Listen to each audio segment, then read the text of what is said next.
Las opiniones vertidas en este espacio son de exclusiva responsabilidad de quien la emite y no representa necesariamente el pensamiento de la producción.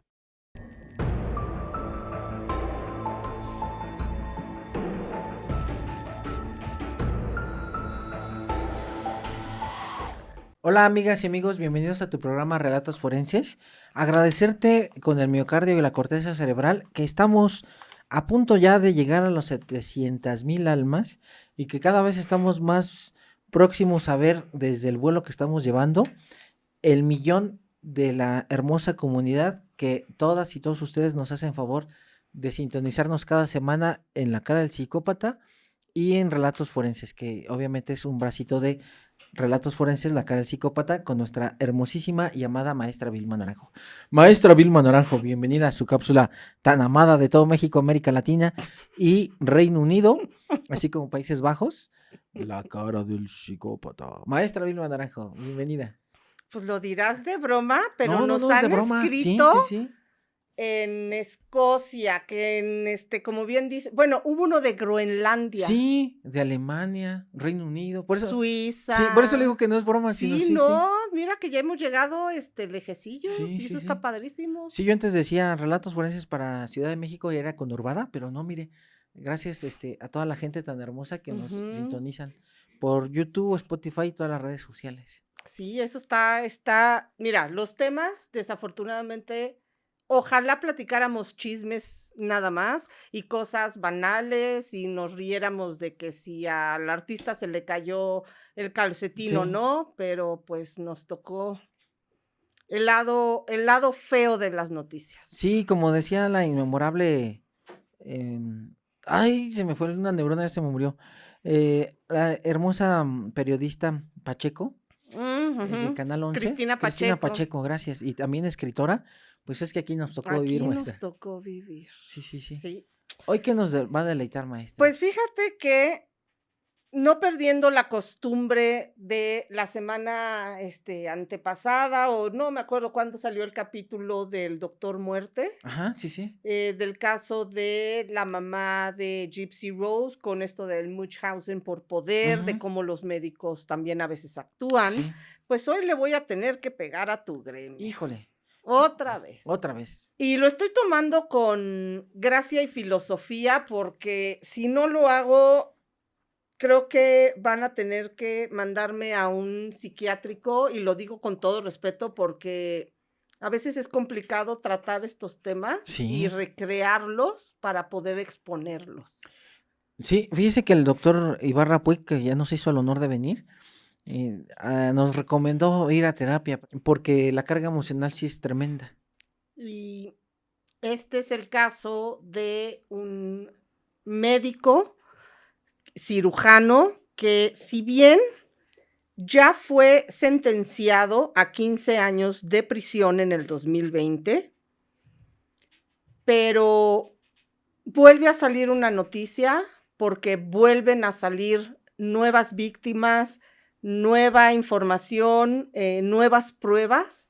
Y este es el caso del cirujano francés Joël Lescoarnec, Ok.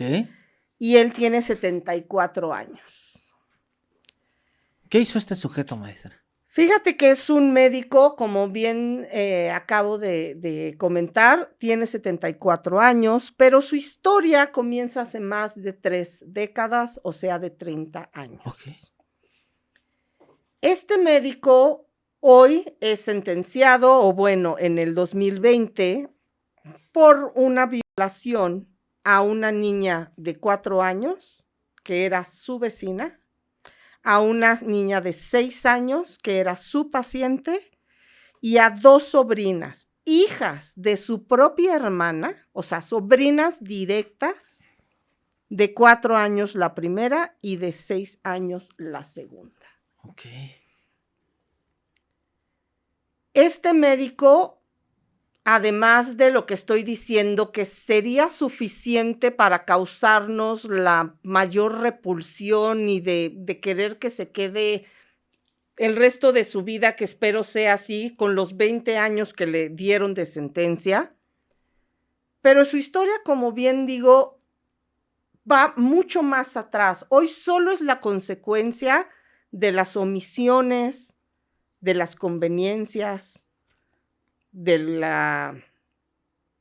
mal manejo de la justicia y de cómo el respeto que hay para el gremio médico, también se nos olvida que son humanos. Sí, sí, claro.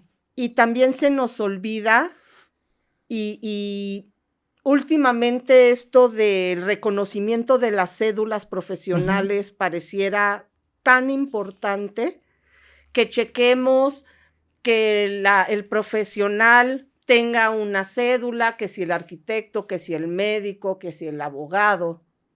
Pero yo creo que debería ir más allá de checar una cédula. Checar sus antecedentes profesionales, para mí es más importante. Sí, fíjese que usted hace una aportación maravillosa, porque voy a dar un preámbulo, maestra.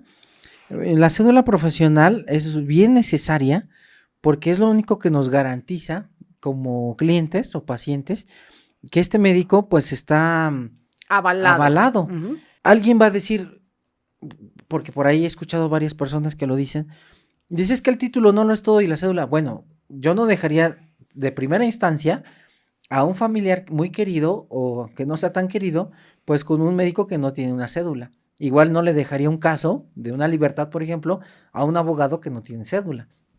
Número 2, también existen las certificaciones, maestra.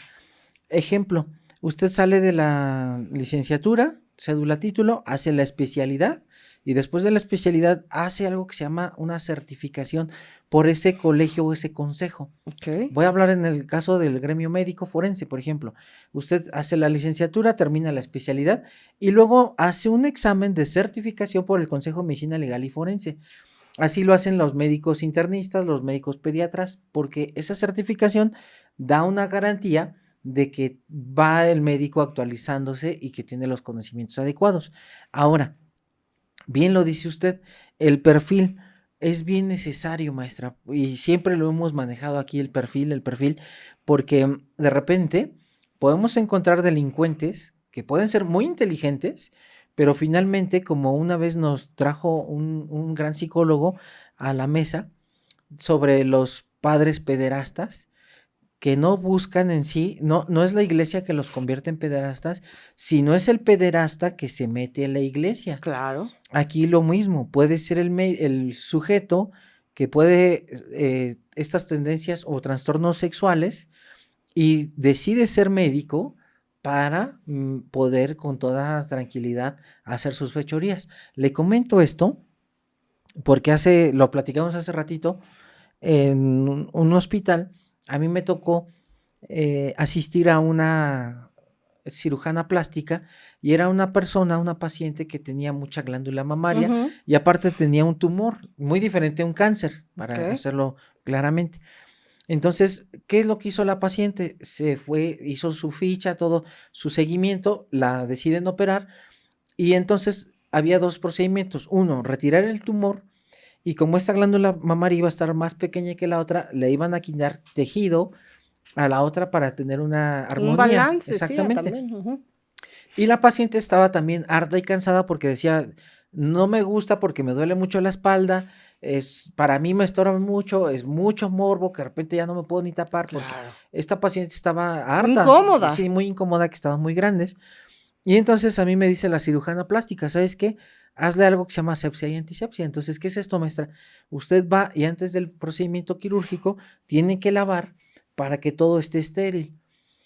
Y había un residente de cirugía que usted lo veía y no daba confianza, porque era de esos médicos en formación que con la pura mirada, pues prácticamente, como dice mi mamá, desnudan al paciente, ¿no? Y usted lo ha visto en las calles con estas miradas lascivas, que de repente uno voltea y ya están hasta desnudándolo a uno, ¿no? Entonces me acuerdo muy bien que me dice la doctora, interno, ve y haz la asepsia y antisepsia. Sí, doctora, y ahí voy. Entonces me alcanza del hombro este sujeto, maestra, y me dice, no, yo lo voy a hacer. Pero me quitó. Y entonces yo volteé y dije, bueno, me voy a aventar el round porque a mí me lo está pidiendo la Claro. de más jerarquía. Ujú, ujú. Y si no lo hago, pues me va a regañar. Y la otra, dije, este sujeto es muy morboso. Entonces, yo lo hice porque incluso en lo que él empezó a preparar, yo me adelanté rápido Ujú. y yo empecé a hacerlo. En ese momento, afortunadamente, llegó la doctora y ya se quedó ahí. Me dijo, no, muy bien, vas bien. ¿Qué es lo que yo hice, maestra? Agarré una pinza quirúrgica, tomé la gasa en cuadrito Ujú. y con la pinza empecé a limpiar la glándula mamaria. Muy diferente a A como tomar este la sujeto mano. iba a agarrar con la mano y le iba a hacer completamente lavado. Muy diferente. Entonces, a lo que voy con esto, el hecho de que, como usted bien lo dice, puede ser un médico, pero puede tener un trastorno Por mental ahí el supuesto. sujeto. Y eso es a lo que yo me refiero. Por como bien dices tú, si esta persona no terminó sus Ujú. estudios, no se certificó, no tiene una especialidad, todo, pues claro que desde ahí es un foco rojo. Pero el que tenga la cédula, el que tenga la especialidad, la certificación, no nos Ujú. garantiza que la persona sea incapaz de Sí, cualquier sí, cosa. sí, sí, sí.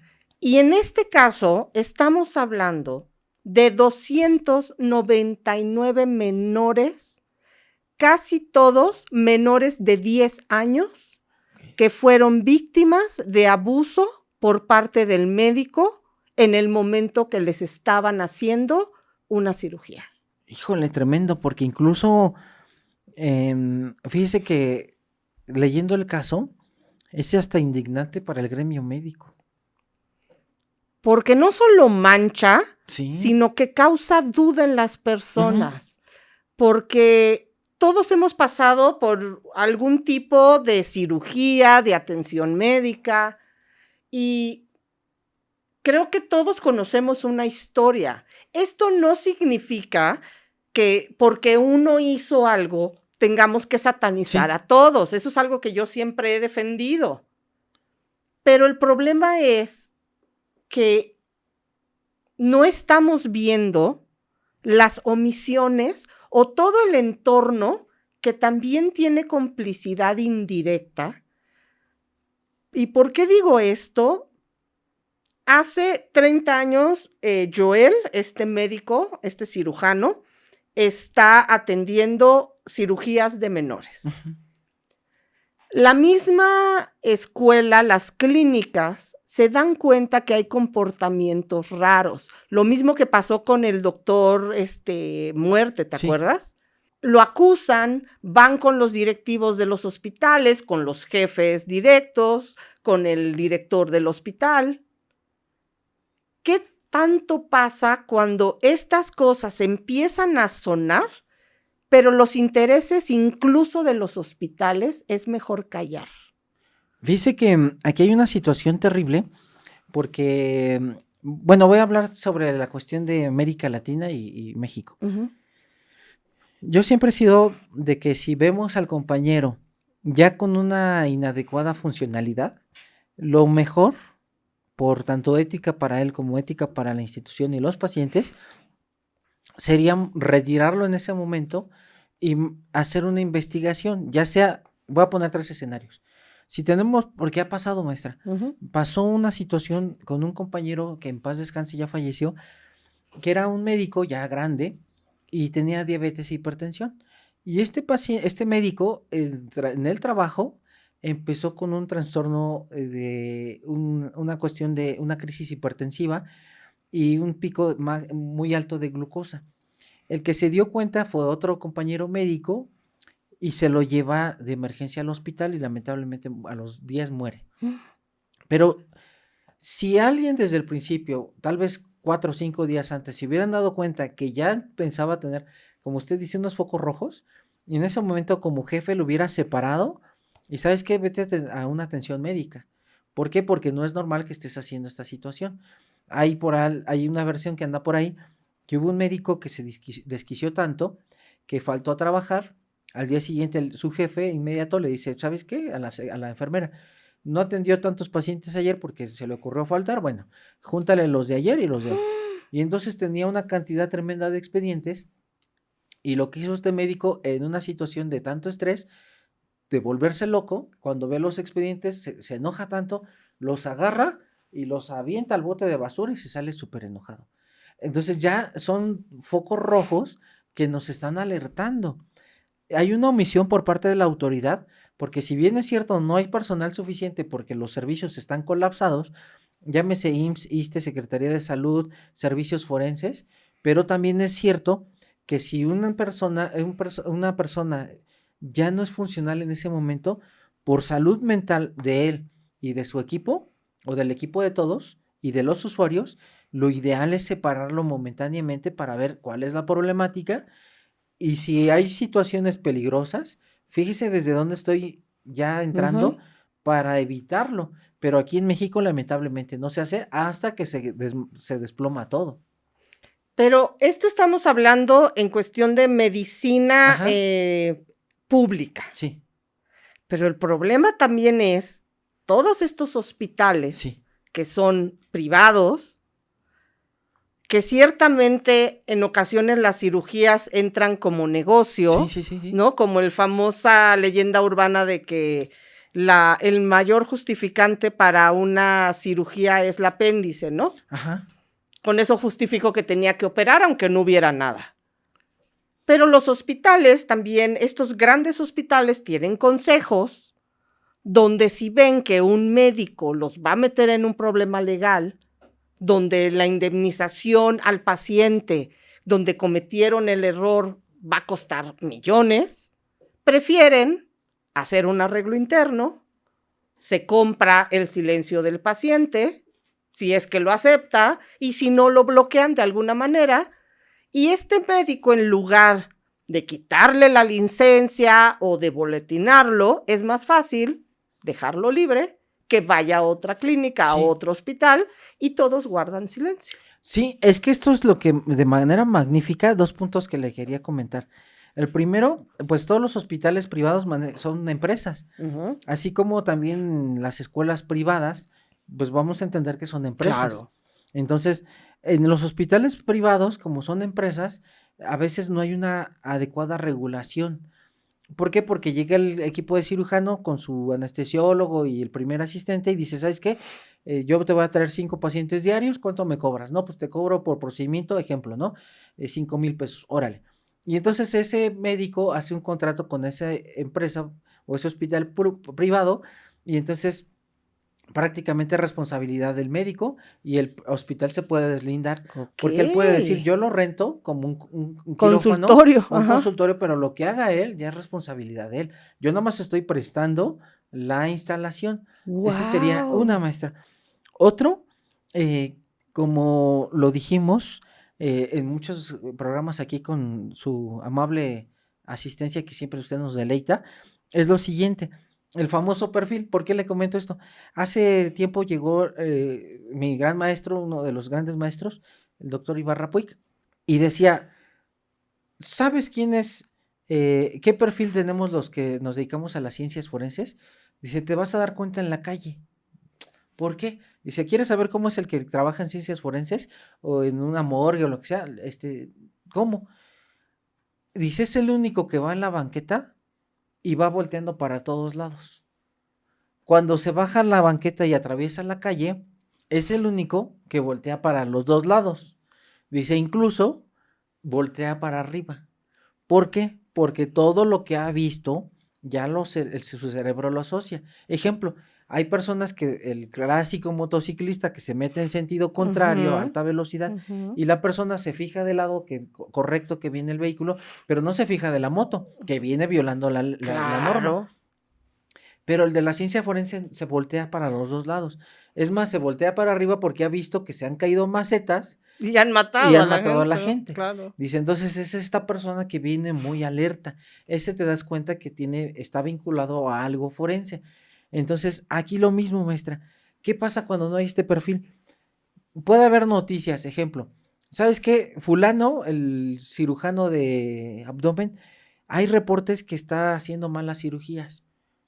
Ay, no creo. Pues sí, se ve bien tranquilo. Es esta negación que por no tener el perfil adecuado, sí, fíjese, si por hacer malas cirugías a veces las autoridades no lo creen, ahora imagínense que yo llego con la noticia y decir, oye, ¿sabes qué? Hay versiones que están diciendo que, ejemplo, que Domínguez les está metiendo el dedo a las pacientes cuando están dormidas. Ay, no creo si se ve tan buena persona.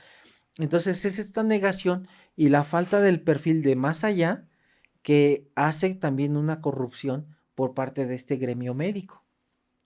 Fíjate que hace unos, no sé si recordarás, salió el caso de un anestesiólogo brasileño Ujú. que atendía usualmente a nivel ginecológico, más bien obstétrico, de nacimiento de bebés, y apoyaba, ¿no? Como anestesista en el quirófano. Y en una ocasión sale la grabación que este hombre abusa de las madres dormidas, y entonces sale el video, pero entonces salen las enfermeras diciendo que ya lo sabían, que ya habían visto cosas raras, y en lugar de a mí darme paz, me dio terror, Sí. porque dije, y permitieron, porque tenían la duda, que más que duda yo creo que ya era una certeza, que él siguiera abusando de las pacientes. Pero además, imagínate el grado de enfermedad de este hombre, de hacerlo enfrente del médico, del cirujano, del pediatra, y no le importaba. Para mí esto los hace cómplices. Sí, es una complicidad, claro. Entonces, pero a veces, no sé, la gente, ahí sí no puedo explicarle por qué la gente se hace cómplice. No, yo no encuentro una lógica, ¿no? Porque ahorita puede ser esa desconocida, que era lo que platicamos siempre en los programas, pero al rato que pueda ser un familiar mío, hasta ahí es donde voy a brincar. O sea, hay una ética. Entonces, afortunadamente aquí en México, muchos médicos son muy honestos y sí he visto que de repente hacen algo mal y sí brincan. Pero hay lugares donde de plano, como usted comenta, pues a veces no, nadie dice nada y se hacen cómplices. Fíjate que te voy a platicar una historia que a mí de verdad creo que me dejó marcada. Un familiar directo tenía alrededor de, yo creo que como unos 65, 70 años en ese entonces. Va a esta tienda, una tienda departamental, justo en Ejército Nacional, avenida, ¿no? Hay una avenida en la Ciudad de México que se llama Ejército Nacional, y es una zona que, si bien está pegada al área de Polanco, que es una zona pues de una economía fuerte, Sí. Ejército Nacional también está pegado a lo que conocemos como Plaza Carso, que es de ingeniero Carlos Slim, o sea que es una zona donde el dinero se mueve. Esta persona va caminando, es la época de Navidad, y en el piso, para poner los árboles, la tienda decide poner unos tubos en el piso donde va el cableado para ir poniendo que las luces, que todo. Esta señora es una mujer, trae en sus manos unas vasijas de cristal que le gustan, va caminando, mete un pie en el tubo, mete el otro sin darse cuenta, cae con estos cristales donde no pueden ni meter las manos. El caso es que se rompe ambas muñecas, se destroza la boca, o sea, no había un diente en su lugar. Oh. Fortuna o desfortuna, está el Hospital Español enfrente. ¿Ok? De inmediato, la tienda habla a una ambulancia, la llevan directamente. El daño físico era muy importante. El hospital, de hecho, pues es caro. Es un hospital privado. Te puedo decir, Jorge, que no habían terminado de atender a la señora cuando ya estaba el equipo legal de esta tienda hablando con los médicos, instruyéndolos en lo que tenían que hacer y decir.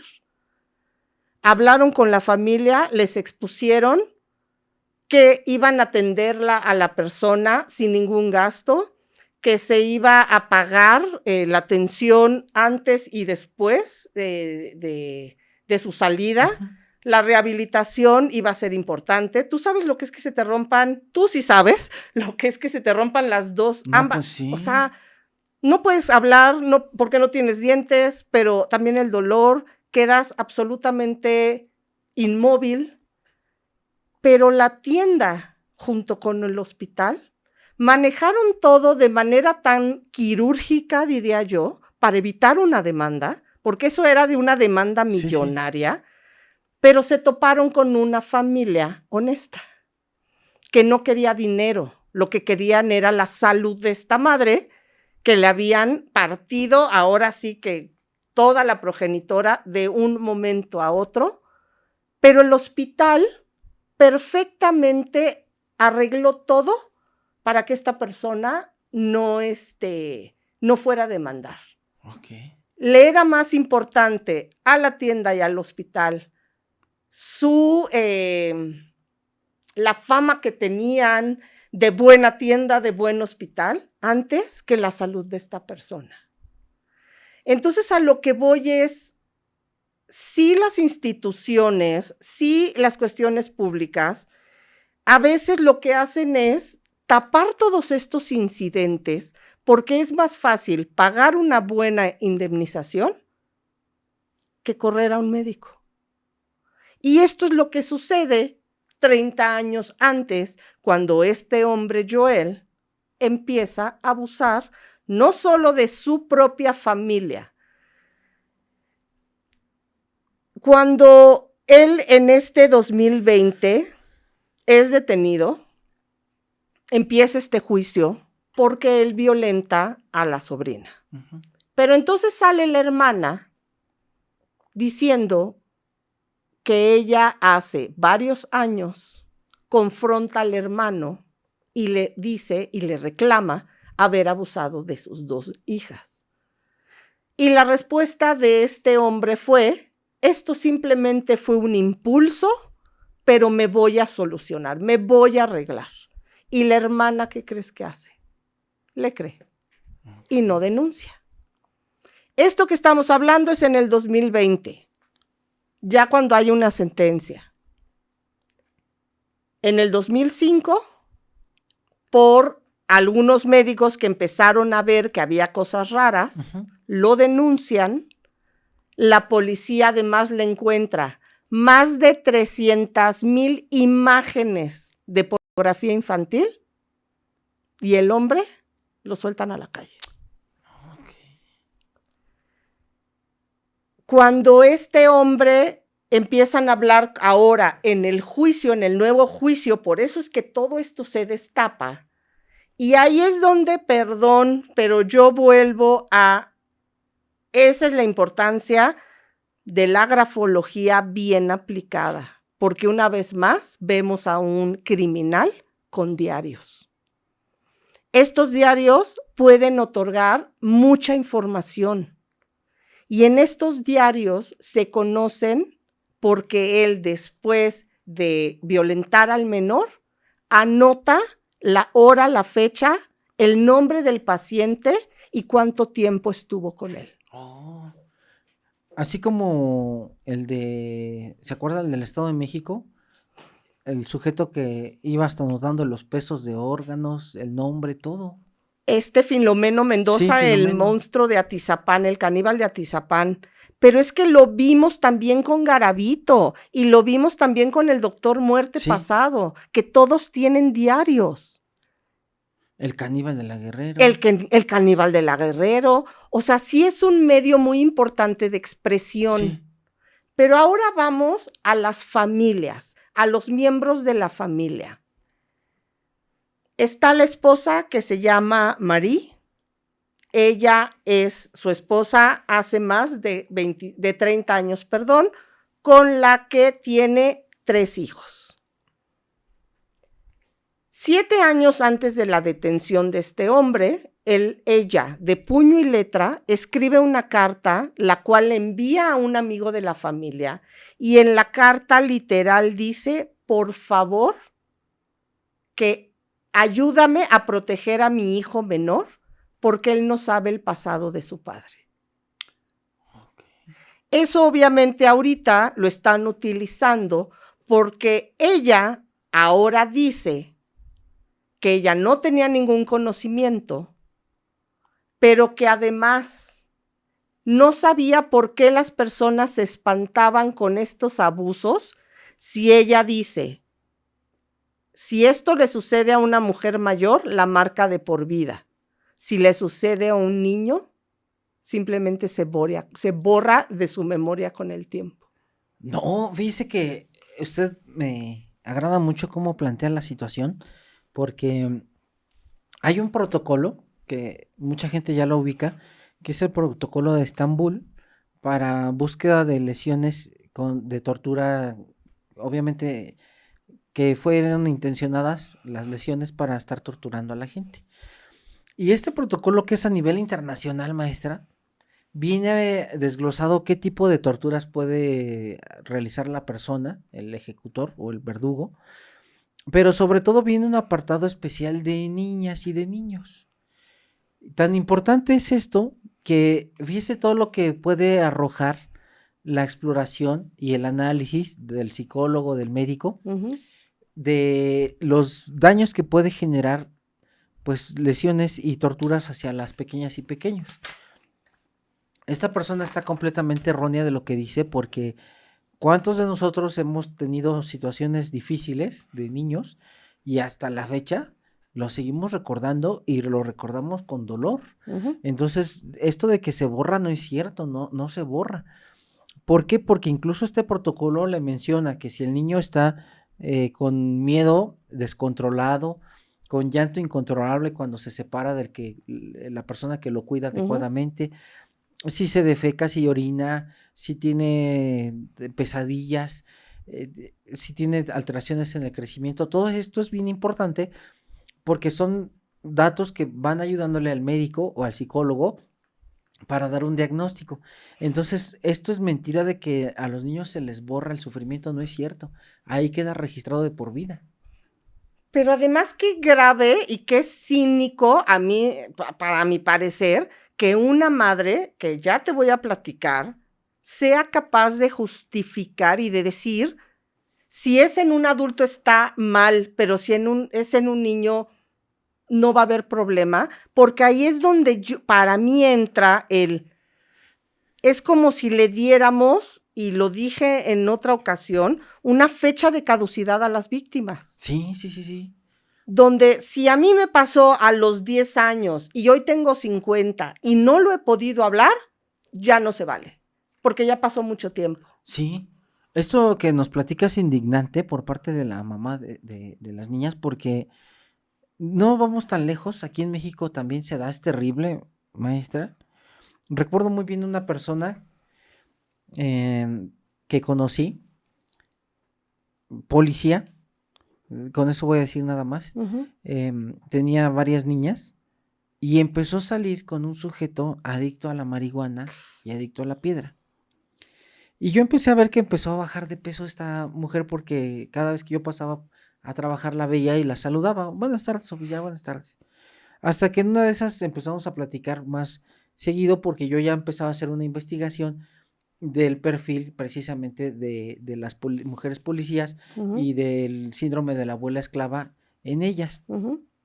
Que ya lo he comentado muchas veces, que lo planteé ante una ministra de la Suprema Corte de Justicia, pero porque salieron cuestiones mediáticas, ya no se llevó a cabo esa investigación, pero le agradaba a esta ministra esta investigación que estaba planteando. Entonces, haga de cuenta que yo de repente la veía muy baja de peso y muy baja, y yo noté que empezó a bajar, y un día me acerqué y le dije, oye, digo, con todo debido respeto, ¿estás bien? ¿Alguna enfermedad? Le digo, porque ya hasta el pantalón pues, se cae prácticamente y se me quedaba viendo y me decía, es que me da pena contarlo. ¿Pero contar qué? Me dice, es que la pareja con la que ando me agarra como saco de box. Y le decía, ¿pero por qué te dejas? Para no hacerle el cuento largo, después me comentó que las adicciones que manejaba este sujeto, lo vi en las fotografías, un tipo que sí se veía muy agresivo. Y le decía, bueno, tú tienes 2 niñas, de otra persona. ¿Y quién te cuida a esas 2 niñas? ¿Sabe cuál fue su respuesta? Ay, no me digas. Me dice, es que me las cuida mi pareja, porque él las quiere mucho. Una niña de 7 años y una niña de 4, maestra. No es cierto. Y le decía, ¿te las cuida el sujeto que te golpea como saco de box? Exacto. Ese es el que te las cuida. Ujú. Y tú le das la confianza de cuidarlas por más de 24 horas cuando tú estás aquí y él está con tus hijas, ¿de verdad? ¿Sabe cuál era la respuesta? Es que las quiere mucho. Vea el grado, a veces de ceguera que presentan las personas. Porque a ellas nada más las abusa, pero no Sí, las golpea. Exactamente. Mm. Entonces, a pesar de que uno le dice, oye, esto no es normal, mira, ella tienen a su papá o tal vez déjaselas a tu mamá, ¿no? Pero, o en una guardería, pero ¿por qué se las dejas a este sujeto que es adicto a 2 sustancias, que te golpea? ¿Por qué le confías a tus hijas? Y la respuesta siempre era, es que las quiere mucho. Y no había poder humano, maestra. Ya después la cambiaron, ya nunca volví a saber de ella. Pero usted se preguntaría, bueno, y no, ¿en serio es lo que me dice? O sea, no vas a hacer nada, y así. Ujú. Y me recuerdo por lo que usted nos está narrando, de que hay personas que a pesar de que ven la situación, a pesar de que ya vieron el gran problema, está la bola de nieve y aún así se está incendiando prácticamente la casa y no creen que se esté incendiando, maestra. Se están quemando y no creen que se está quemando la casa. Y esto es lo que justo sucede con esta mujer, porque ahora conocemos a los hijos, que ya son pues mayores, y uno de los hijos dice que este ser despreciable nunca los cuidó y que ellos desde alrededor de los 5 hasta los 12 años sufrieron abuso por parte del abuelo, o sea, del padre de este cirujano. O sea que desde ahí ya viene todo este conflicto. Sí. Entonces yo me pregunto, esta mujer, para mi gusto, si yo fuera ese juez, la encarcelaría de la misma manera. Sí, claro. Y seguramente me van a decir, pero es que ella también puede ser que sea una víctima. A ver, ella ve que hay más de 70 muñecas de tamaño real en la casa, donde haya una habitación donde ella no puede entrar, donde hay un abuelo que está violentando, donde ella tuvo que escribir una carta para proteger a su hijo menor, donde ya había el antecedente de la hermana y aún así no hizo nada. ¿Dónde entra? Sé que no somos, obviamente yo no soy ni psiquiatra ni psicólogo, tú no eres psiquiatra ni psicólogo, pero tienes más base en salud mental. ¿Qué es lo que hace que una mujer pueda ser cómplice o pueda apapachar la enfermedad de su pareja? Yo lo que he visto, maestra, es que a veces es tal en el enamoramiento que a pesar de que las propias hijas van y les dicen, oye, ejemplo, Fernando me está tocando, Fernando me está viendo desnuda porque va y me levanta las cobijas, lo que hemos escuchado tan nefasto, maestra, es esto de, tú me lo quieres quitar cuando son más grandes las niñas. Ujú. O la otra, es que tú no quieres que sea feliz. Yo tuve una situación igual con varias pacientes porque a nivel, para escribir violencia feminicida, Claro. no fue tan fácil como nada más basarme en la teoría, sino Ujú. tenía que entender el perfil tanto de las víctimas como de el los violentador. victimarios. Ujú. Y había un caso donde yo lo narro en ese libro, que a pesar de que varias veces yo le insistí a esta mujer, oye, ten cuidado con tu hija porque mira, se queda sola con este sujeto, ya te sacó un vehículo, ya te dejó en la calle, tu hija incluso hasta le da miedo. Maestra, así. Como caballo. Nada más me decía, ya no Así. me digas, no. Porque, no, y hacía esto. Toco madera. Toco madera, ya no Ujú, me digas. ujú. Y yo le decía, mira, tocando madera. No va a dejar de mm, violentarla. No la va a dejar de Sí, violentar. Es ujú. un depredador que puede estar Claro. ahí. Y el hecho de que toques madera no es como un ajo de cebollas contra un vampiro, o sea, no. Exacto. Sí, ¡Ah! le digo, tienes que traerte incluso a tu hija acá al trabajo porque es peligrosísimo. No se la pongo, ya no le doro más la píldora. El tipo adicto, para colmo, por eso siempre lo he dicho, no se vinculen con adictos, se van a enfermar también y los van a llevar a la quiebra. Pero parece que uno les dice, sí, enamórate uno de cocaína, ¿no? Al final de cuentas, maestra, el sujeto intenta suicidarse y ¿sabe quién es la que lo descubre lleno de sangre? La hija. Pues claro. El impacto psicológico del adolescente fue tan brutal que todavía actualmente sigue en terapia.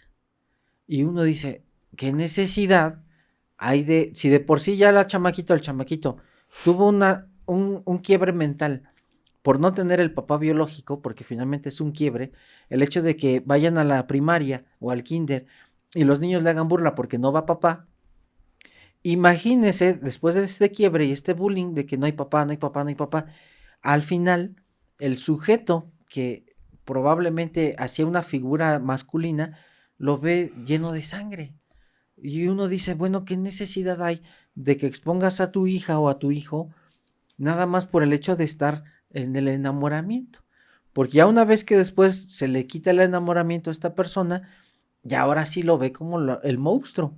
Pero también esta persona era culpable porque tiene responsabilidad de cuidar a su hija o a su hijo. Y es que de verdad yo no quiero, ni siquiera me atrevería a decir que yo soy un ejemplo. Pero lo que sí puedo decir es que yo me quedé a los 30 años. Si me casé a los 19 o no, esa es otra historia. Si me equivoqué o no en la elección, esto es otra historia. Pero yo a los 30 años, ya teniendo una hija de 11 años y un hijo de 8 años, decidí ser madre. Tenemos todo el derecho de tener otra pareja, sí, claro, absoluta. Pero lo que a mí más me frustra es que muchas mujeres que yo conozco, que piensan, una, que no pueden seguir adelante sin una pareja sentimental. 2, que tienen que darle una figura masculina a sus, sea quien sea, sí, pero sí, que haya alguien ahí parado. Te lo juro, Jorge, que meten a los señores a sus casas a los 15, a los 20, al mes de conocerlo. Como bien dices tú, le otorgan casi la tutoría de estos niños, pero si yo voy y les ofrezco que les voy a vender un pantalón, primero buscan ofertas en todas las tiendas, comparan precios y luego me lo compran. Es más importante ahorrarse dinero buscando todas las mejores opciones que investigar al fulano que están metiendo. Sí, y fíjese, digo, nos van a funar a todos aquí, pero digo, esto es un comentario. La gran mayoría, digo, no todos, hay unos que sí ha habido una historia ahí de éxito, pero la gran mayoría, maestra, por cuestión biológica, no van a tolerar mantener a un hijo que no es de él. Y más si se parecen a los papás biológicos, más si todavía tiene un vínculo con el papá biológico. ¿Por qué? Porque es una cuestión incluso prácticamente instintiva. No les gusta la nueva pareja que se vinculen con el anterior. Es algo normal. Y yo sigo sin entender de dónde sacan que se va a hacer cargo ahora el otro nuevo que va llegando de un hijo que no es de él. Digo, con todo respeto lo estoy diciendo, ¿no? Pero ese es el gran problema de todas las niñas y niños violados por parte de los padrastros. Yo lo he visto. Claro. Ha habido muchos casos donde el padrastro está ahí llorando cuando es el mismo padrastro el que los ha privado de la vida. Imagínate si estamos diciendo lo terrible que es no elegir bien a la segunda pareja, sea hombre o mujer, no importa. Sí, claro. ¿Qué pasa con una madre que está viendo que su marido se ausenta demasiado, donde ya ha sido denunciado, donde tuvo que hacer esta carta y aún así se queda callada? Aún así se convierte en su cómplice. Para este hombre, para Joel, fue muy fácil detallar pensando que como médico jamás lo iban a tocar, jamás nadie lo iba a denunciar. Y entonces aparece un joven de 24 años que se quita la vida cuando en las noticias se entera que es una de las víctimas. Porque este individuo tan asqueroso, con su perdón, pone todos los nombres. Y en el momento que se empieza a filtrar la información, se reconoce como una de las víctimas y no soporta el peso de este abuso, que ni siquiera fue consciente, porque estaba sedado, y prefiere quitarse la vida. Qué tragedia. Este hombre le preguntan si es culpable y él tal cual dice: me reconozco como pedófilo, abusador, fetichista, agresor, sádico y masoquista. ¿Cómo un hombre, o sea, estoy tratando de entender, pero cómo un hombre tiene esta fascinación, pero además por ambos sexos? No tiene una preferencia por los niños ni por las niñas. ¿Qué clase de ser es este? O sea, a nivel psicológico tendrían una inclinación. ¿Por qué este no tiene ni siquiera esos límites? Porque muy seguro, digo, esto es muy humildemente Sí, mi sí. opinión, porque muy probablemente, maestra, lo que a él le gusta es que sean nada más menores, ya sea hombre o mujer. Por eso es que muy seguramente el ver nada más la zona, digamos, de los glúteos Sí, con sí. la región No anal, importa que sea no niño o importa, niña. porque lo que a él le gusta es que sean simplemente niñas o niños. Esto sucede, el abuso, desde el 1989 prácticamente hasta el 2014, cuando hay esta denuncia por parte de la hija de la vecina de 6 años, y se sabe que este abuso fue en alrededor de 10 hospitales privados y clínicas. Aquí es mi pregunta. Yo entro a un hospital, entro a un quirófano, ajá, y habría que, no sé si lo voy a decir bien, tú por favor ayúdame, el que maneja el instrumental, la enfermera, no sé, que haya otra persona de apoyo, el anestesista. ¿Cómo es posible? Y aquí es donde entra la omisión de los hospitales, que este hombre pueda permanecer con el cuerpo sedado de un menor y nadie diga nada. Aquí, maestra, probablemente, digo, esta es una hipótesis, probablemente en el momento quirúrgico no hacía eso. ¿Dónde puede hacerlo con más facilidad? En un cuarto de recuperación. Porque al momento de que está el acto quirúrgico, termina de hacer la cirugía y en ese momento el paciente puede pasar a un cuarto de recuperación, donde generalmente ahí se quedan tranquilos. Probablemente tal vez ahí era donde actuaba y simplemente tal vez le decía al anestesiólogo: ¿sabes qué?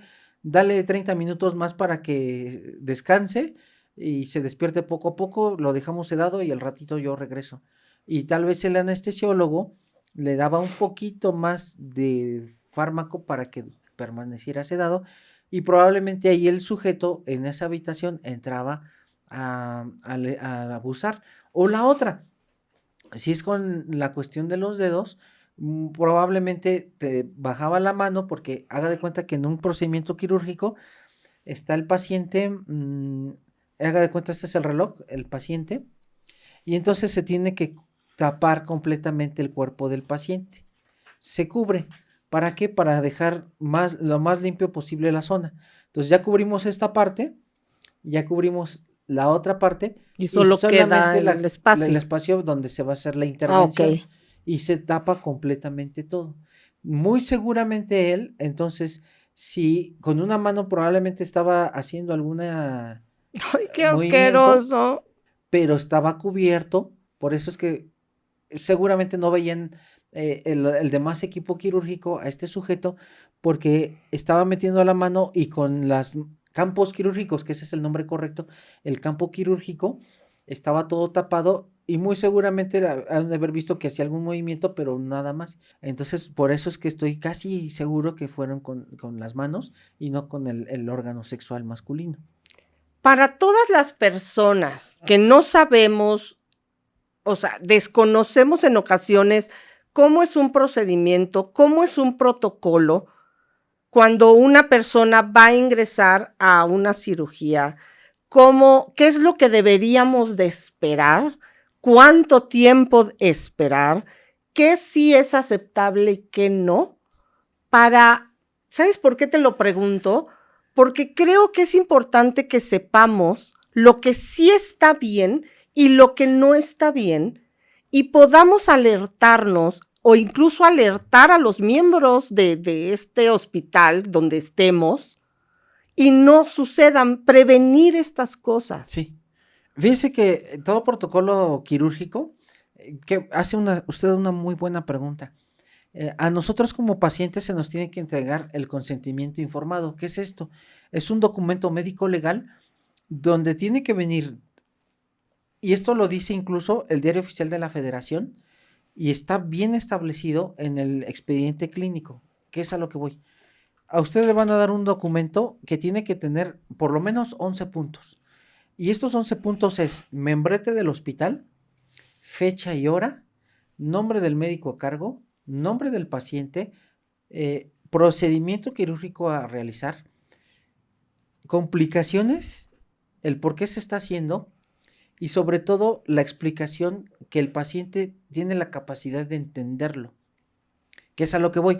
Si yo le hago el procedimiento quirúrgico a una persona que tiene demencia o tiene esquizofrenia, él no tiene la capacidad jurídica para entenderme. Ahí tiene que firmar un familiar responsable.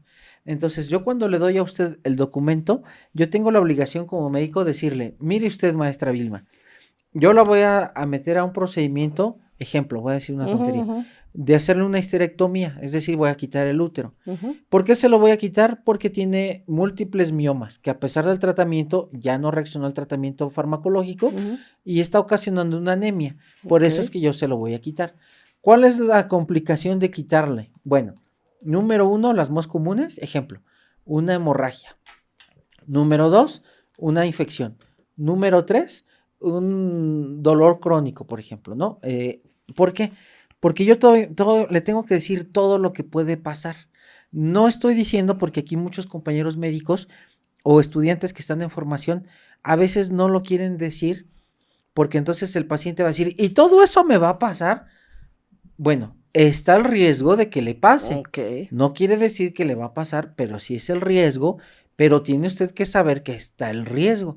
¿Por qué, maestra? Si nosotros no lo decimos como médicos y al rato viene el riesgo y se presenta, nosotros estamos entrando en una omisión, donde el paciente va a decir, es que el médico nunca me dijo, y ahí nosotros tenemos completamente la responsabilidad por no haberle avisado. En cambio, si el paciente pone fecha, hora y que sí está de acuerdo, y hay una complicación y me demanda, entonces yo sí tengo todos los elementos en decirle, yo le expliqué, y tan le expliqué que aquí dice que sí acepto, le expliqué las consecuencias, complicaciones, y él aceptó, y hicimos el procedimiento. Es algo esperado de la cirugía. Ahora, una vez que usted tiene el consentimiento informado y sabe todos los pros y contras, entra usted al quirófano y el quirófano tiene que haber un anestesiólogo, una enfermera, el primer ayudante, puede haber un segundo ayudante dependiendo de la complejidad de la cirugía, y el cirujano titular o el cirujano a cargo responsable. Es un equipo multidisciplinario. No puede nada más estar el cirujano y ya, no, porque tiene que haber un anestesiólogo, tiene que haber la enfermera que le va a estar instrumentando. Oye, no viene ninguna enfermera, pero vi otro doctor. Ah, bueno, él es el instrumentista y también el primer ayudante. Entonces, y número 3, maestra, sobre todo si es en el ámbito privado, porque en el ámbito público hay algo que es bien cierto. A veces está tan saturado los hospitales públicos, pero hay un mundo de gente adentro que de verdad, maestra, usted no se imagina toda la cantidad de mundo de gente que hay. Hay 3, 4 enfermeras en el quirófano, entran, salen, que son las circulantes, ¿Qué es la circulante? Ejemplo, yo estoy como cirujano y digo, necesito una compresa de tal medida o necesito esta herramienta, este instrumento. Entonces la instrumentista ve que no hay y le habla a la circulante, oye, necesitamos que traigas esta. Y entonces la otra se sale y corre. Ya obviamente todo limpio y sellado. Aquí está. Entonces por lo menos ahí hay 3. Está el anestesiólogo, están los residentes, están los estudiantes. Entonces mínimo hay 10, 11 personas. Estas 10, 11 personas no se van a prestar. ¿Por qué? Porque es mucha la cantidad de ojos. En cambio, en el privado, ahí hay más control por parte del cirujano y ahí nosotros tenemos como clientes de la clínica decir, ok, me voy a someter a un procedimiento de una histerectomía. Tengo la obligación, yo como paciente, de preguntarle al cirujano, ¿cuánto tiempo me vas a tardar en esta cirugía? ¿Qué implica? ¿Me vas a meter sangre? ¿No me vas a meter sangre? ¿Cuál es el procedimiento? ¿Cómo se lleva a cabo? Y sobre todo ya cuando estoy yo pagando el procedimiento o haciendo el depósito en la clínica particular, ahí observar la normatividad de la clínica y decirle, oye, ¿conoces al cirujano? Digo, esto es en un sentido que yo no lo conozca, ¿no? Porque generalmente cuando vamos por particular conocemos bien al médico. Claro. Pero si yo no lo conozco, porque alguien me lo recomendó, pues sí averiguar un poquito más en la clínica. Oye, ¿conoces al doctor? No, sí, Constante viene a hacer cirugía. Ok, ¿cuál es tu reglamento interno? Leerlo en caso de alguna complicación, ¿qué pasa? Eso es obligación del paciente, hay que preguntarlo. Entonces, si todo eso está bien regulado, maestra, no hay ningún problema. Porque yo entiendo que la responsabilidad de los hospitales es saber con quién trabajan. Sí. Pero también la responsabilidad de uno como paciente es saber no solo a dónde va, sino lo que no pregunta. Como tú acabas de decir, es que mi responsabilidad sería preguntar cuánto tiempo, qué puede pasar, y no cuando suceden las tragedias decir, es que a mí no me dijo, y le preguntaste, pues no, pero la responsabilidad del médico no. No, sí, no. Tiene que ser compartido, sí, es una precisamente para que cuando un monstruo como estos quiera actuar, nosotros nos anticipemos a ellos. Sí, y algo que esto es magnífico lo que usted comenta, es que si yo estoy llegando con un médico que a mí me recomendaron, pues ver los documentos que tiene ahí exhibidos, está certificado, título, cédula, todo esto. Y le comento lo siguiente, porque fíjese, yo siempre estoy duro y van a decir, otra vez este cuate. Pero algo que yo no tolero, maestra, es estos sujetos que se dedican. Ayer estaba viendo, porque estaba comiendo, bueno, ya cenando, madrugando, perdóname, llegué muy tarde a trabajar, y mi mamita dorada pues me hizo unos huevitos ahí con frijoles. Oh, qué rico. Y sí, y ahí un quesito doble crema, no, bueno, que me encanta. Y estaba viendo un canal que yo vi nada más por cuestiones de azar. De repente iba cambiando y me llamó la atención el título y decía ahí, los que nos dedicamos y que tenemos el tercer ojo, nunca nos enfermamos. Dije, ay, güey, no creo que tenga el sistema inmune pues como de extraterrestre, porque dije, todos nos enfermamos. Los que tenemos el tercer ojo nunca nos enfermamos. Puse el video y fíjese, la mayoría de la gente que consulta este tipo de sujetos, que nada más les quita el dinero y dice un montón de barbaridades, en cuestión médica sí estoy siempre defendiendo esto, porque dicen una verdadera sarta de tonterías y la gente se los cree. ¿Y qué es a lo que voy? Llega la comadre y muy seguramente ya investigó qué tan bueno es este brujo, cuánto cobra, cómo cura, y ahí está. Pero cuando se trata de ir con el médico, no investiga nada de esto, no, porque toda la responsabilidad se la dan al médico. Y es a lo que voy que usted estaba comentando. Tenemos como pacientes la obligación, porque es una responsabilidad compartida, médico y paciente, por eso hay una relación médico-paciente a nivel legal, de que yo como paciente tengo que investigar qué tan bueno es el médico, qué tipo de estudios tiene, está certificado. Cuando me está dando el documento, tengo que leer el documento que me está dando, porque entonces, maestra, se nos están pasando datos muy importantes y a la larga tenemos estas omisiones. Y algo que quiero aclarar, ojo, ninguno de los 299 pacientes ni los niños fueron responsables de Sí, sí. caer en manos de todas las palabras que se están imaginando, eso. Lo que yo quiero llegar con estas preguntas es, como hoy sabemos que hay delincuentes criminales como este hombre, que hoy tiene 74 años, pero que estuvo abusando durante 3 décadas. Ya sabemos que esto sí sucede. Sí, claro. No necesitamos estar en una gran cirugía, es ir al dentista, Sí. es ir al buenísima. ginecólogo, Ajá. es ir al pediatra.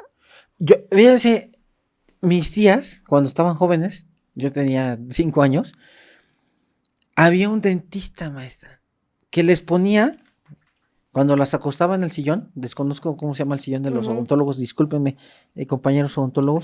Sillón de odontólogos. Ok. Les colocaba este dentista a mis tías, como un campito quirúrgico en las glándulas mamarias, y les ponía el instrumental aquí. Qué bonito. En vez de que tuviera la mesa de mayo, que es una mesita para... Pues era más fácil agarrarlo Entonces, de ahí. el sujeto agarraba, y en cada vez que agarraba, No es cierto. les tocaba las glándulas mamarias. Digo, afortunadamente a la segunda vez que hizo esto el sujeto, ya no volvieron a regresar. Y entre ellas se decían, oye, ten cuidado con ese fulano porque pone el instrumental en el pecho. Entonces sí, es cierto, hay cosas que pasan, maestra, y es obligación de nosotros como sociedad denunciarlo. Y no decir, ay, no pasa nada, porque el gran problema de no tener estos ojos, como dicen los criminólogos, estos ojos de depredador, es que por eso es que no sé qué está pasando o no lo creo, porque llega algo bien interesante en la carrera de medicina. Un día llega un cardiólogo, nos iba a dar cardiología, buenísimo la eminencia de estos cardiólogos. Mal encarados. Ándale, enojándose. Nada más se paraba y nos intimidaba a todos, maestra. Y empieza, a ver tú, pásale. Dibuja el corazón. Y entonces dibujando el compañero lo empezaba a dibujar mal. Se empezó a enojar y dijo, a ver tú, ¿qué es una arritmia? Y empieza el compañero de memoria, una arritmia es cuando el impulso eléctrico, bla, bla, bla. Y dice, a ver tú, iba por banca, sí, maestra, sí. ¿Cómo suena un corazón normal? Y ahí es cuando nos tronó, maestra, a todos. ¿Cómo suena un corazón normal? ¿Cómo suena un corazón? A todos. Agarra, se indigna el señor, se levanta, maestra, y dice, no es posible que ustedes, siendo ya casi médicos, no sepan cómo suena un corazón normal y cómo quieren escuchar arritmias, soplos y trastornos cardíacos si no saben escuchar el ritmo normal. Es indignante. Nos vemos la siguiente clase, si no todos reprobados, estudien. Y aquí es lo siguiente, maestra, con esta magnífica clase que hasta se me enchina la piel de recordarlo. Sí. ¿Cómo podemos saber y prevenir si lo que me está diciendo mi niña, mi niño, o estoy escuchando, no lo creo? Y no lo creo y entonces no voy a saber cómo se escucha un corazón normal si no escucho a la gente, si no pongo atención a estas banderas rojas, no voy a saber que hay un depredador enfrente de mí si yo no lo creo o si no lo conozco. Fíjate que yo tenía, y digo tenía porque ya falleció, era el ginecólogo cuando llega mi mamá de Puerto Rico. Fue su ginecólogo, fue el ginecólogo de mis hermanas, fue mi ginecólogo, con él nacieron mis hijos, el gran doctor Javier Santos, del hospital, que era el Hospital México en ese entonces, y yo le tenía tal admiración, no solo por la eminencia que era, porque hay que darle un reconocimiento a este hombre, era espectacular, pero además por su ética. Las 2 experiencias que yo tuve con él, en una ocasión llegué con los meses de embarazo, en ese momento entra la enfermera, me da mi batita, me subo a la camita esta, y de repente se va la enfermera, se tardan, entra el doctor Santos y me dice, ¿dónde está la enfermera? Le digo, pues salió. Se sale, regresa y me dice, ¿me vas a disculpar? Por favor, va a entrar fulana de tal, creo que era la secretaria, vístete por favor. Y yo dije, pues, ¿qué pasó, no? Me visto, salgo y me dice, la enfermera tuvo un problema de emergencia, salió corriendo y yo no te puedo atender si no está ya presente. Sí, claro. Ah, magnífico, maestra. Cuando pasó eso, te lo juro que yo dije, o sea, aplauso, Sí, este es el médico con el que tengo que estar. sí. Eso que usted comenta es buenísimo para todos los alumnos de medicina y también población en general. ¿Por qué? Porque claramente nosotros cuando hacemos una exploración tiene que estar la enfermera para evitar broncas legales.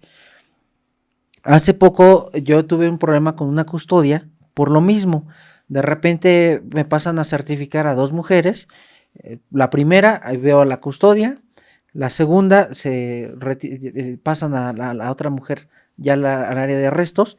Y yo vi que estaba ahí la custodia y sigo haciéndole la interrogación. Le digo, oiga, ¿padece alguna enfermedad? ¿Toma medicamentos? No, pues que no. Terminamos y le digo, muy bien, ya puede retirarse.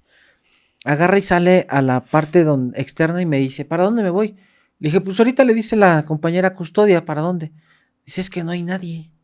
¿Cómo que no hay nadie? Salgo y efectivamente, maestra, no estaba la custodia. Entonces, pasan 3 minutos, entra la custodia corriendo, dice, aquí estoy. Le dije, no está usted. Le voy a pedir de favor que no me deje solo con las personas arrestadas del sexo femenino, por favor. Es que usted lo está tomando personal. Le dije, no lo estoy tomando personal, es normatividad, no me puede dejar usted solo. Es que usted lo está tomando personal. Ok. ¿Sabe lo que hice, maestra? Bajé inmediatamente el reglamento interno del área de reclusorios, bajé el protocolo de medicina legal, le hablé a mi jefa inmediata y le dije, jefa, acaba de suceder esto. Voy a hacerle a usted un informe motivado y justificado con base a la normatividad para usted, copia para el director, copia para el comandante de aquí y también para mi área de sindicato. Con base a la ley, maestra, establecí el por qué no me podía dejar solo, por cómo se fue, cuándo llegó, me dijo que era personal y los artículos que había violado esta persona. Claro. Y se lo entregó a la jefa y le digo, aquí está. Me costó que por 2 meses no me hablaran los compañeros custodios, pero ni modo, maestra. Claro. Porque al rato me dice, el doctor me tocó. ¿Y quién dice que no? Exactamente, ¿quién dice que no? Entonces las cosas se tienen que hacer con normatividad. Aquí, como estamos viendo, el problema de los taxis de aplicación y de ahorita que estamos observando cómo hay acusaciones falsas, la obligación de todos los médicos es siempre tener a la enfermera. Si no está la enfermera, voy con trabajo social. ¿Por qué? Porque tiene que haber una testigo y esto sí tiene que ser del mismo sexo de la paciente, para que dé fe de que yo no estoy haciendo nada. Oye, es que no hay nadie. Bueno, de preferencia, decirle a la paciente, mire, yo tengo que explorarla con una enfermera, nos vamos a tardar un poquito en lo que me asignan una, y yo tengo que hablarle al supervisor o a mi coordinador médico y decirle, ¿sabes qué? Voy a explorar a una paciente, necesito que mandes una enfermera, porque yo no voy a explorarla solo. ¿Por qué? Por beneficio mío y de la paciente y que todo esté legalmente bien establecido. Porque al rato, como usted bien lo dice, ya sea que la paciente mienta o el médico haga algo y entonces tenemos grandes problemas legales. Porque creo que este tipo de médicos es a los que no solo hay que darles el reconocimiento, sino para que entendamos que así debe de ser. Sí, tiene que ser.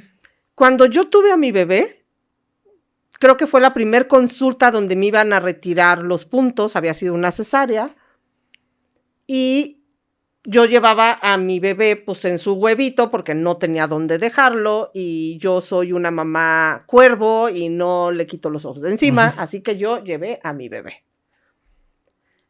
Veo que entra el mismo doctor Javier Santos corriendo de que ya sabes que usualmente llegan tarde, ¿verdad? Sí. Entonces entró corriendo y a mí me estaban pesando. Cuando entró, yo nada más escuché un grito que dijo, ¿de quién es este bebé? Y entonces yo volteé y dije, ¡ay, es mía! Y volteó y me dijo, ¿tú sabes cuántas mujeres vienen aquí deseosas de un bebé que no pueden embarazarse y tú dejas un bebé solo ahí. Es que me estaba empezando, no. O lo metes o lo dejas en tu casa. Sí. Yo me sentí tan expuesta porque lo gritó enfrente de todos. Yo apenas tenía 21 años, pero ese día entendí que él tenía razón. Y que lo que estaba haciendo era protegiendo a sus pacientes, a su consultorio y a su reputación. Entonces, lo que voy con todo esto es, tenemos que fijarnos dónde vamos, a quién le dejamos la responsabilidad, no solo nuestra, de nuestros padres, de nuestros hijos, porque entonces hay seres como este hombre Joel, que tiene 30 años abusando de niños de manera no solo indefensa, sino sedada, porque Sí. lo abusaba en sedación, y no nos involucramos más en la compra de un coche, de una lavadora, donde está nuestra salud.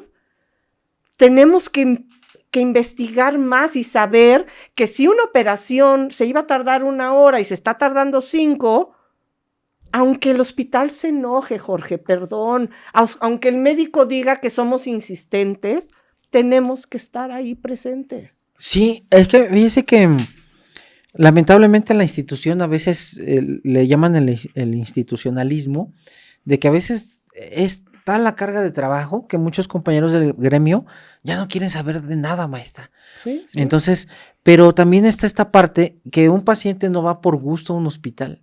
El paciente va porque tiene una necesidad de acudir a un hospital. A nadie les gusta un hospital. Digo, a los que somos médicos, pues nos encanta, ¿no? Pero vamos como médicos. Pero el día que vamos como pacientes, es completamente desagradable. Porque yo me uno ahí. Claro. Ahora cuando me operaron, era desagradable estar ahí, maestra, en una cama que no es de uno, incómodo, suero. Hay dolor. Dolor, uno ni puede moverse. Entonces, esto es bien importante lo que usted dice. Tenemos que exigir, decirle, mira, doctor, yo entiendo tu tiempo quirúrgico, pero si algo se retrasa, también necesito que me informes qué está pasando. Y sobre todo, que poner atención en estos focos rojos, maestra.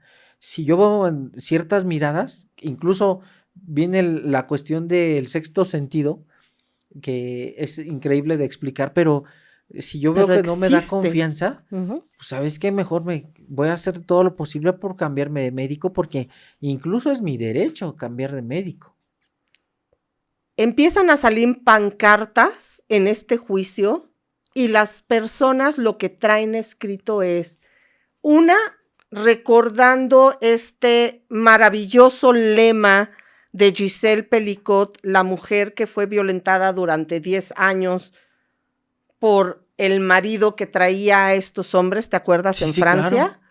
Que ya afortunadamente le dieron 20 años de prisión a Dominique, el esposo, porque ya no está en las calles, ya no está abusando. Pero por otro lado digo, solo le dieron 20 años por lo que hizo y a quién se lo hizo. Y entonces ella dice este famoso lema de la vergüenza tiene que cambiar de bando. La vergüenza no la deben de sentir las víctimas, las debe de sentir los agresores. Sí. Y entonces, además de esta maravillosa frase, que la creo y la apoyo, hay donde dice ley del silencio de los médicos agresores y del colegio de médicos cómplices.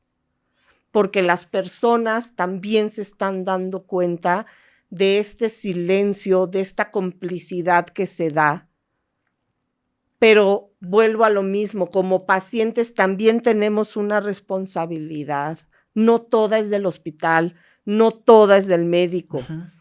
Tenemos que pensar que también tiene que haber, yo no sé qué opines tú, pero yo veo un joven que está estudiando, ya es en su internado, no sé. Sí, sí. Y lo tienen 24 horas trabajando, no pueden dormir, les presentan otros pacientes. También tiene que haber una regulación porque sí, claro, no son máquinas. Sí, esta es una situación también muy problemática en hospitales públicos, porque todo el trabajo lo hace el médico interno y el residente. Si estos no están, se caen los hospitales, maestra. Y aquí es donde siempre he peleado esta situación públicamente, en decir, bueno, hay que hacer recorte en los senadores, en los diputados que no se van a dormir. Claro. Porque estas personas, estos estudiantes que están, fíjese, voy a tomar un preámbulo. No hay tantos especialistas porque no hay becas para pagarle a estos especialistas, pero no son becas como el sueldo del diputado que nada más se va a dormir. Son becas de 10,000 pesos mensuales. Si yo recorto a varios holgazanes diputados y recorto escoltas y recorto gastos médicos mayores. Eso, qué bonito. Sí, vacaciones, aguinaldos de bonos de 1,500,000, pues puedo meter a más becarios médicos. Si yo meto más becarios médicos, tengo más especialistas, atienden más a la población y sobre todo los hospitales no están saturados. ¿Por qué, maestra? Porque llegan los médicos, fíjese, le voy a platicar rápido la jornada de un médico interno de pregrado o de un residente. Ejemplo, voy a poner el ejemplo. Hoy lunes entro yo a mi guardia a las 6 de la mañana. En ese guardia, yo estoy desde 6 de la mañana recibiendo guardia con los demás compañeros. A las 8 de la mañana tengo clase. A las 10 de la mañana regreso a mi rotación. Como tengo guardia, entonces voy a estar desde las 10 de la mañana hasta las 6 de la mañana del día siguiente, sin dormir, porque la mayoría nunca se duerme ahí en las guardias, es hospital, están colapsados. Y entonces, si tengo el tiempo, me escapo al comedor del hospital a desayunar o a cenar. Llega mi compañero a relevarme a la guardia a las 6 de la mañana. Bueno, continúo en mi servicio. A las 8 de la mañana voy otra vez a mi clase. Pero si usted tenía que dar clase al día siguiente, tiene que preparar la clase. Aparte que está viendo a los pacientes, preparar clase. Bueno, se avienta su clase a las 8. A las 10 continúa su rotación. Sale del hospital generalmente sin complicaciones a las 4 o 5 de la tarde. Pero usted entró desde el lunes. Usted va a salir el martes a las 5 de la tarde. Llega a su casa simplemente a dormir.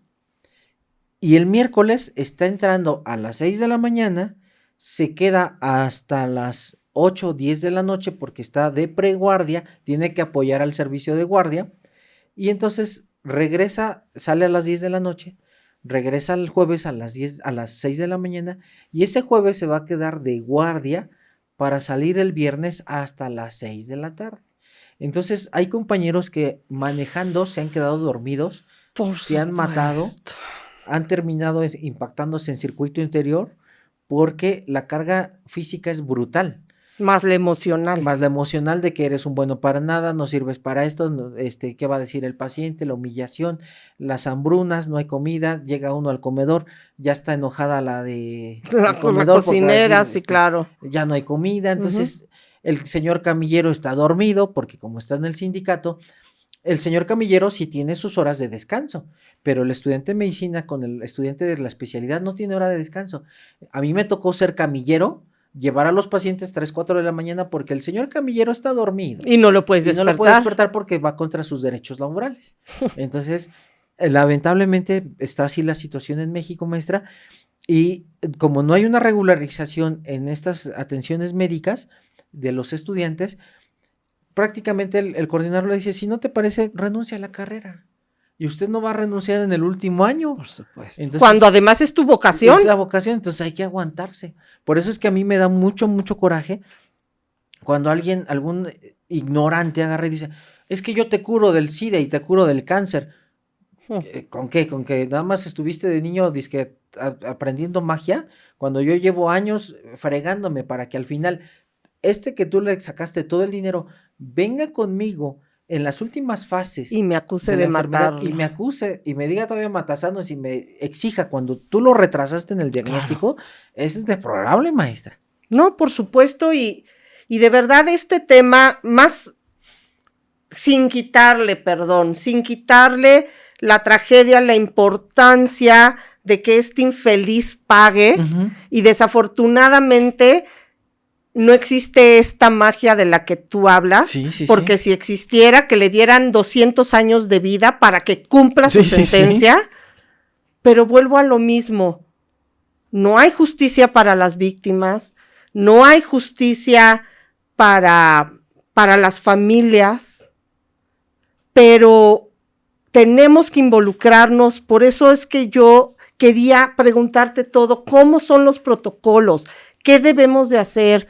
Porque no podemos cometer omisiones nosotros mismos cuando sabemos que se están presentando estas situaciones, que puede ser un abogado, un arquitecto, un médico, un maestro. No es cuestión de profesión. Ujú. Yo no estoy atacando al gremio médico, estoy exponiendo que se están dando estos casos y que como responsabilidad de nosotros como pacientes también es denunciar y Sí, también claro. es cuidar. Sí, aquí digo, se me va a aventar el medio gremio médico, porque el gremio médico está muy abandonado. No le dan el apoyo que se necesita, maestra. Por supuesto. Pero también esta parte del paciente, que si yo veo que el médico está haciendo errores, sí levantar queja, digo, lamentablemente, lo voy a decir, me va a fundar el medio médico, pero sí levantar quejas de que está haciendo mal el médico, porque lamentablemente yo ahí me uno como servidor público, son jornadas extenuantes. Yo tengo una hora de entrada, pero no tengo hora de salida. Laboralmente tengo una, fíjese, tan ilógico es, voy a decir una hora que es ficticia, pero yo entro entro a la 1 de la tarde y salgo a las 9 de la noche. Bueno, pero ¿qué cree? En mi caso, yo nunca salgo a las 9, salgo más tarde.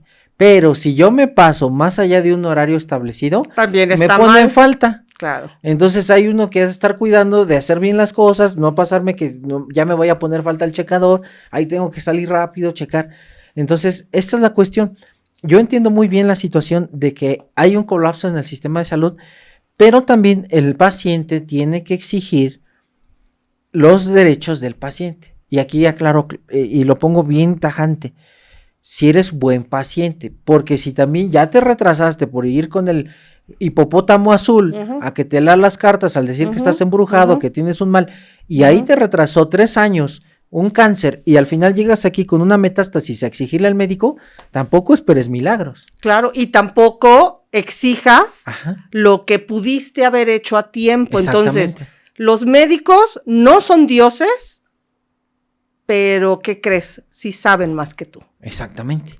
Sí, y más que el que se dice curar y con cartas y cuestiones de pirul y todas estas cosas. Digo, yo sé que mucha gente me va a echar ahorita pleito, pero es que yo he visto, maestra, casos de cánceres en etapa terminal y uno le rasca la historia clínica y resulta que primero fue porque creía de cuestiones mágicas religiosas. Entonces, lo ideal como familiar es decir, ¿sabes qué? Está bien, ve que te lean las cartas, ve que te curen con gallina negra, con huevos, con lo que sea, pero también vamos al hospital. Porque, ¿sabes qué? Vamos a llevarla de los dos lados. Vamos con tu compadre, el león gris, pero también vamos al hospital para ver qué te dicen estos cuates. Hay un chiste que, bueno, es un cuento que dice, la vecina cuando tenía mucha tos y me dolía mucho la garganta, me daba un jarabe que le daba un médico, pero además le ponía 3 clavos dentro. Y decía, servía el jarabe, pero lo que me curaba eran los clavos. ¿No? Porque así hay personas que dicen, sí me sirvió ir al médico, pero lo que me curó fue el que me quitaron el mal de ojo. Ándele, sí. Está bien, vamos a decir, pero okay, fue al médico, sí. Pero ve al médico. Sí, y si quieres creer que lo que te salvó fue la magia, está bien, está bien. Sí. Pero atiéndete. Exactamente, pero que vayan. Así es. Ay, maestra, pero bueno, haciendo corajes.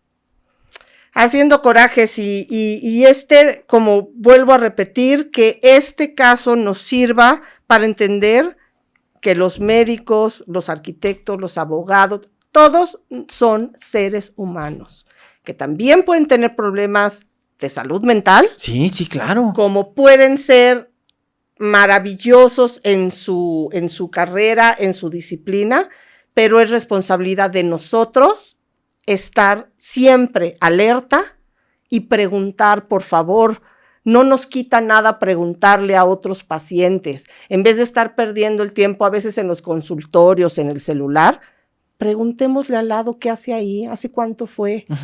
preferible que nos digan vieja chismosa a que después nos enteremos que somos parte del grupo de víctimas como estos. Maestra, pues muchísimas gracias, siempre abriendo usted muchas heridas y sobre todo sentimientos encontrados. Y yo creo que para la mayoría de gente que muy humildemente, se los digo, que nos hacen el favor de estar con nosotros, pues nos acompañan y estamos aquí todos reunidos para saber más cosas. Maestra, yo se lo agradezco mucho. Muchas gracias. Pues hemos llegado al final del día de hoy. Muchísimas gracias, amiga, amigo, por acompañarnos. Ya cada vez estamos viendo más de cerca, como decían los piratas o a los antiguos navegantes, tierra a la vista. Estamos viendo ya el 1,000,000 a la vista de almas unidas en esta hermosa comunidad que fomentan pues la crítica constructiva, el conocimiento y incluso a veces hasta la diversión con algunos chistes que aquí platicamos, que no soy comediante y usted siempre me hace reír, maestra, y ya se lo agradezco. Gracias, y bueno, con esta frase que se hizo emblemática de Dante Alighieri, que nos dice que en el tiempo de la muerte ni un minuto más, ni un minuto menos, y gracias a usted, maestra, por el hermoso reloj de arena. Gracias, maestra. Nos vemos.